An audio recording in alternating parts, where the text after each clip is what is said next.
that I'm going to start off with a variation on some fundamental curriculum stuff that I like a lot. We're going to kind of build off of it and talk a little bit about momentum and other back-take related things. But initially, we're going to work off of half-guard sweep. So we're going to initially we're going to start off in kind of a Z-guard. So you guys can see my top knee right here, and more or less Matt Huff's kind of solar plexus. I don't like to be at his belly button level because now if he lowers himself, he smears my knee flat. Now I'm kind of more trapped than I am in here. So I'm here. So yeah, now I'm up at about a 45. No matter how heavy he is, if he leans into me, assuming my bone structure holds, he's not exactly going to feel the closest distance.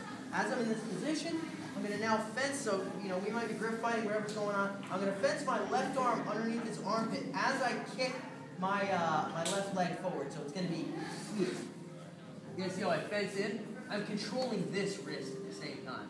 I don't want him to be getting grips on my neck or being coming over my head or anything like that as that happens. So we're here, we're playing around. I get control of wrist or I get control of sleeve. And now as I'm bracing off of him, I release this leg and I kick up and through. And I get a grip on his belt or as far across his back as I can get. At which point I take my outside foot, you guys are familiar with this, step over his near leg, it in towards me, which will allow me to cut up to my base.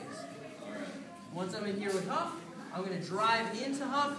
If I still have control of this wrist, it's great. I can take him over. And actually, we'll probably be good for that. So I'll start here. We'll go to the back of the after.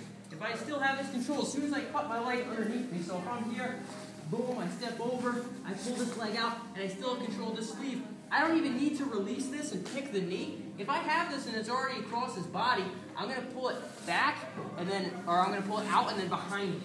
So I'm here. As I drive into Matt and I bump his weight, I'm going to pull his arm out and back, boom, and smear flat. Now if I end up where I really want to be, I might be able to take him out. The fact of the matter is, it's probably kind of pipe dreamy on somebody who's halfway decent at jiu-jitsu to be like, do. That's really unrealistic. For the most part, if I'm getting this sleeve yank to finish him, I'm going to be passing to the backside, as we do traditionally when we tap the knee. So I'm here, control sleeve, release, boom, I'm up.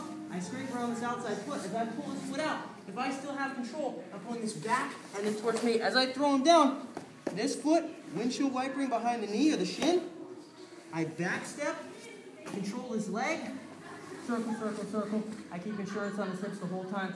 I settle into a good side control.